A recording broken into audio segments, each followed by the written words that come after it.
I've seen too many reps who they jump right to, well, this is what I got. Meanwhile, they could have had 3 or 4 other things. And then that district, the only person they call is you.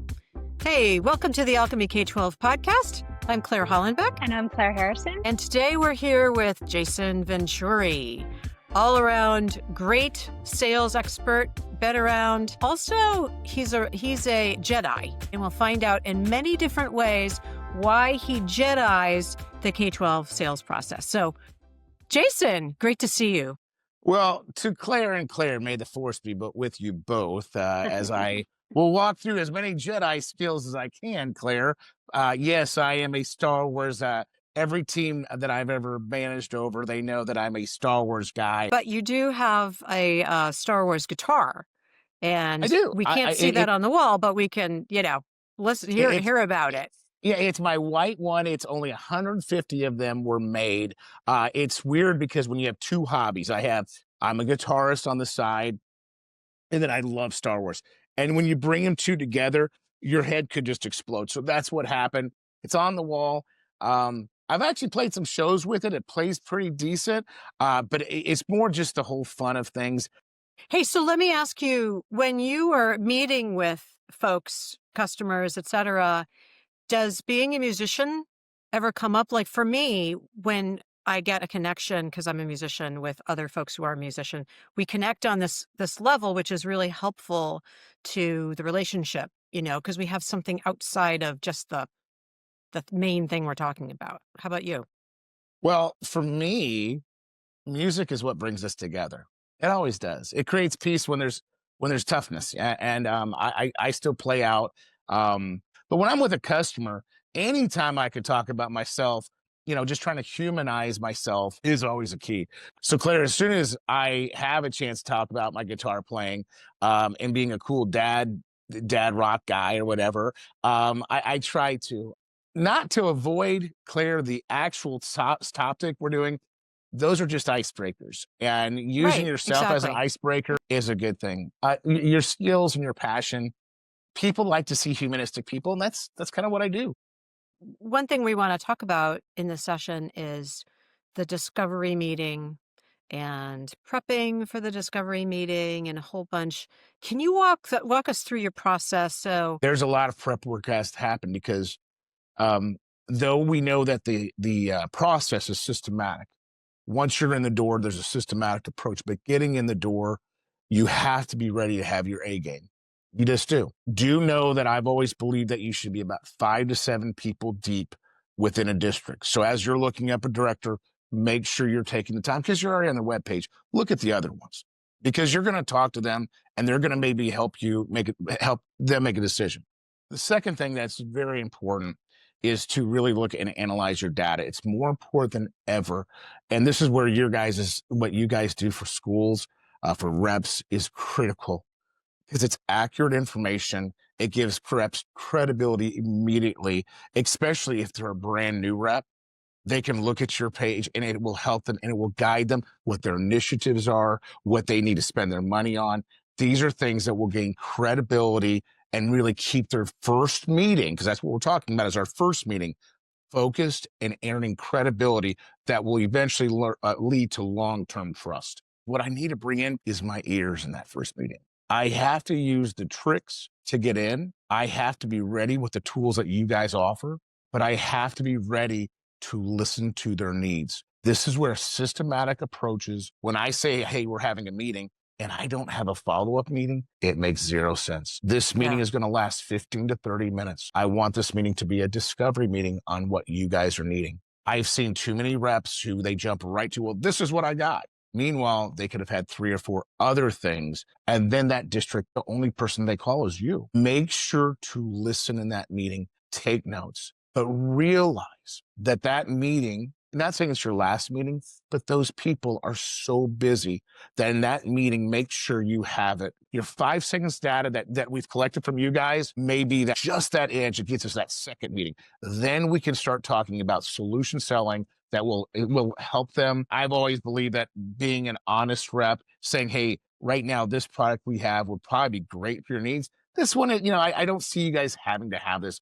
They just want someone who's going to guide them to making sure that it's correct. They also are longing for, as you guys are looking at your data and we're taking that information, some of the things that we saw with some of the funding of the last 5 years really created a chaotic spin because just within schools, they were buying this, they were buying that.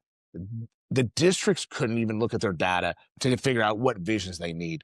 By you providing us that information, really keeps us narrow-minded and makes that rep saying, hey, listen, I know one of your biggest struggles is to keep everyone on the same note so you can actually adjust when you need that. So one of the things we hear a lot from the clients that we work with selling into K-12 is around being able to speak to the outcomes. And I think you're kind of talking about that. There was a flood of products and a flood of funding and not a lot of data to show what was working and what wasn't working. At what point do you start to bring that into the conversation with the districts you're talking to as part of that discovery and then the follow-up? It's a good question, and that's where you have to have your ears ready to go. I've always said, even if you take someone out to lunch, 90% is going to be talking about kids, guitar, Star Wars, and the Smurfs, even. But that 10% better be real. I just think you have to be very careful. Start talking solutions immediately, because then you lose the leverage for the next meeting. And why that's important is because when we say, guys, I'd like to answer all the solutions, and I think I really have some great things. There's 2 things I want to talk about next meeting. I want to talk about budgets, and I want to talk about possibly things that we have to make sure it's a good fit for everything that you need right now. So you're already setting the agenda as much as you want to answer that question. As much as you want to say, I have the best literacy program out there, or I have the best supplemental program, you want to wait. You want to be patient so that the next meeting becomes not only a meeting with let's say, the 2 people we're already meeting with, but now you've added 4 or 5 more people. So then the meeting is more serious.